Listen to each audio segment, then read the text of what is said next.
I am Nick Roloff, and welcome into the Miami Heat Report by Chat Sports. We're on the morning after the 2023 NBA Draft, where the Miami Heat selected Jaime Jaquez Jr., the forward out of UCLA, with their 18th pick. They didn't have any other picks in the NBA Draft, so we have to turn our eyes to the undrafted free agent ranges players that the Heat can add, and we know the Heat do like doing that. Caleb Martin, Gabe Vincent, Max Strus, Duncan Robinson, all contributors on this Miami Heat roster last season, and they were all undrafted. So the Heat will have to go to the well some more to add some talent to this hopefully roster next year, and just to see how they build out their summer league roster as well. And this is why you subscribe to the channel, because who else has you covered with in-depth analysis of every Miami Heat undrafted signing? We currently have 1,827 subs. My goal is 2,000, and I want to hit that. This video would be cool, but I want to make sure we hit it by the time I come back into the office Monday morning. So between today and Sunday, can we pick up about 173 subscribers? I believe we can. So hit that sub button. Free agency is a week from today. We'll be here for that as well. So make sure you lock us in and subscribe.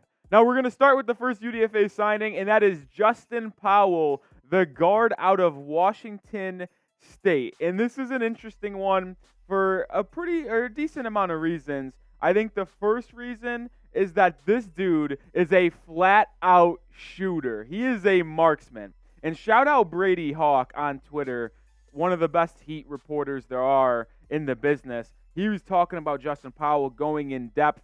Look at these numbers on Powell right here. Didn't score a lot, 10 points, but 4 rebounds, 3 assists, 40.8% from the field, and 42.6% shooting from 3. He has a smooth jumper off the catch, good mechanics, pretty wide base on his shots, but that's not the best thing about him. It's what he can do off the ball.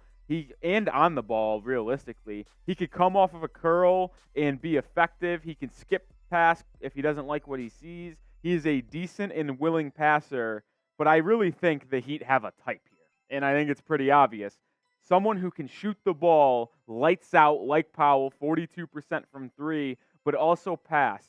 Not just a shooter. You could impact the game in a lot of ways, because if you can shoot, that's good, and you'll find yourself with a role in the NBA. But if you want to be a role player that can win at the highest level and impact a championship winning team, you're going to have to be able to do stuff other than just shoot the basketball. I think Powell does that, and he's going to be someone that we have to keep an eye out for in Summer League in a couple weeks. I know a lot of people in the Heat circles are already dubbing Justin Powell as the Max Strus replacement. So keep your eye out on that. We'll have to be glued to our TV during NBA Summer League in a couple weeks for our Miami Heat. Second UDFA signing so far, another guard, Caleb Daniels out of Villanova. And to me, this might be the most unsurprising signing the Heat had. Just when you look at it from a Heat lens, a Big East basketball player, undrafted, Villanova. Of course he's going to sign with the Miami Heat, and he'll probably be someone who contributes right away and makes this roster on a two-way deal. And if you did forget, by the way, the NBA is expanding its roster to 3 two-way players. It used to be 2. It will now be 3, so there will be an extra roster spot for two-way guys, and Caleb Daniels could fill that third role. 14 points a game last season at Villanova, 4.5 rebounds, 2.5 assists. Efficiency not there, though. 39% from the field, 33% from 3.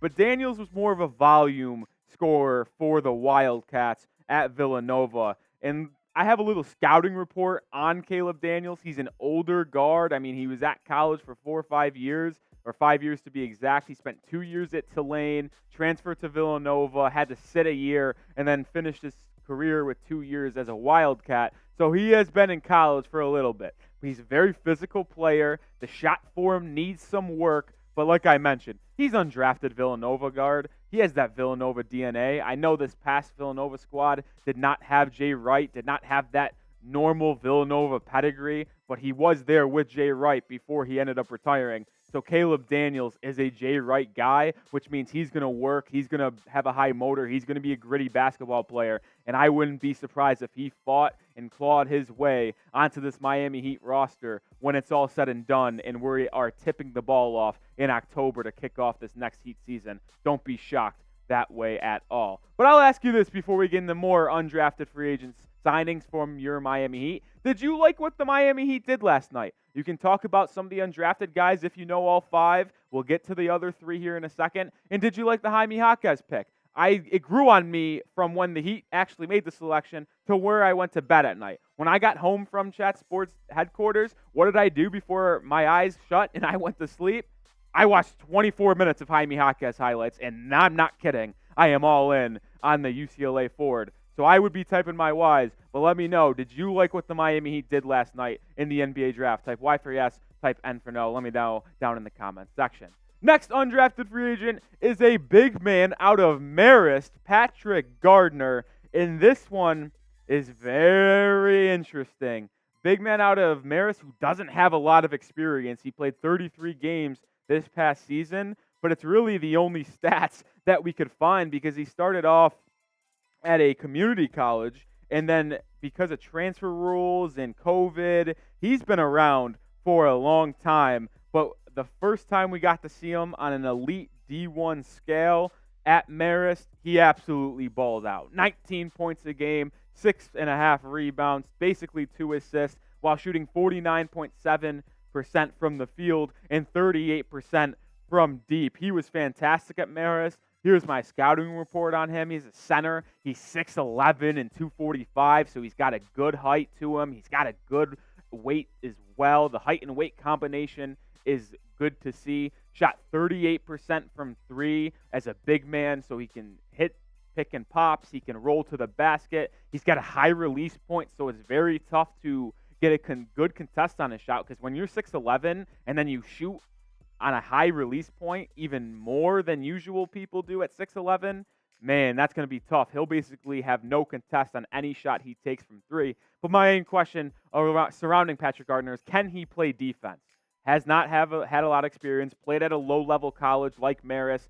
He's going to have a big jump in competition. Can he move his feet? Can he defend? The length says he might be able to, but we'll have to see. The lateral quickness is a question for me, but Patrick Gardner, why not take a shot on a 6'11 guy who shot 38% from three?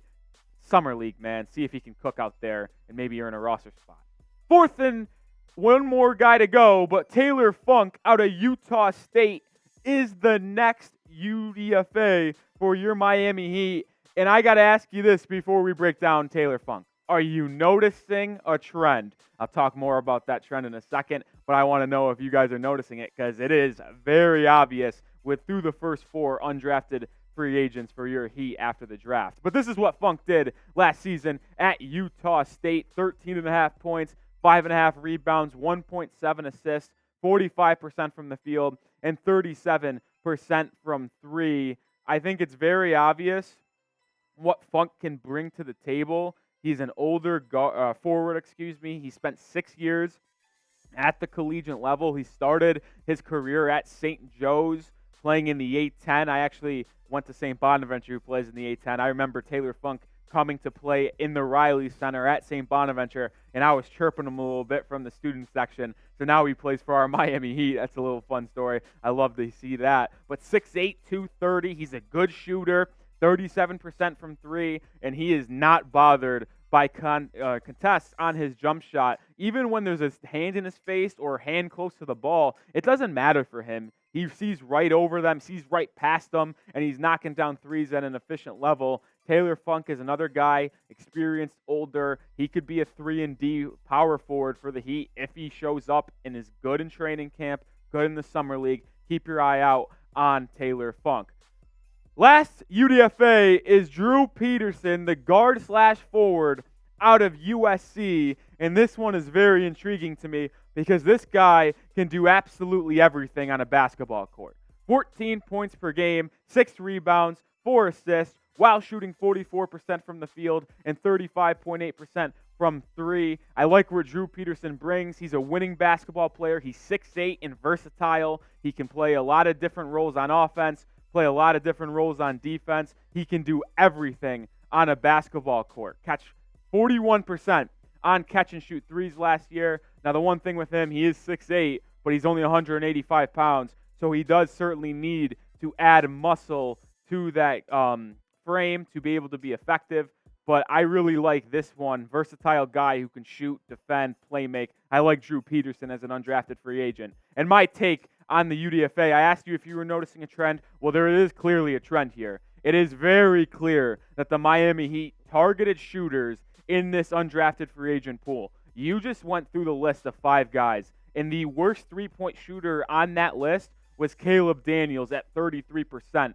So the 5 guys they signed can flat out shoot the basketball. And I could not be more excited to watch this team play in Summer League in 2 weeks, because you got these 5 guys who can all potentially make this roster, shoot the ball out, alongside Nikola Jovic, who we know is going to play at Summer League, Jaime Jaquez Jr., who's going to play at Summer League. This Heat roster is going to be pretty solid in Las Vegas in a couple weeks, and I'm going to be glued to my TV. That is for sure. But I'll ask you this. Which is your favorite Miami Heat UDFA? Let me know down in the comment section. 1 through all 5, let me know. I think my favorite would have to be Drew Peterson. I know a lot of people are going to point to Justin Powell because of what he can do shooting the ball, but I love Peterson's versatility and all-around mentality and just how he contributes to his winning at USC. So Peterson would be the guy I'm commenting now. But lastly, before we head out real quickly, latest Damian Lillard update, because we got a little bit of news dropping yesterday. Chris Haynes had a social tweet that we'll have to check out here, and he reported right as the clock hit midnight, Damian Lillard has not had any recent communication with the Portland Trail Blazers involving the draft, free agency, or his future. And it's very interesting that he reported this, because I've stated this on multiple shows, that Chris Haynes is the most reputable source when it comes to Damian Lillard. They're very tight. Lillard has said on record that Chris Haynes is his guy. So out of anybody in the reporting circle, Haynes will know what's what with Damian Lillard, which is why it makes this next social very intriguing, because Joe Cronin, speaking at the media, or to the media in the Portland Trail Blazers after the draft, so he's in their front office, he says that he had a long talk with Damian Lillard on Tuesday morning about trade possibilities, but he has been in contact with his agent leading up to today. And then there's obviously the Chris Haynes report about they haven't had communication. I also saw a tweet that Joe Cronin said that the pressure's on them to build a roster around Dame, and they're just trying to do that, and Dame has given them time to potentially do that. I just think we're in for a very long and frustrating process when it comes to Damian Lillard. Is he going to request a trade? Is he not? Who knows? Also, rumors of him giving the Blazers front office a week of free agency to see if they can get this roster to a spot where he'd like it.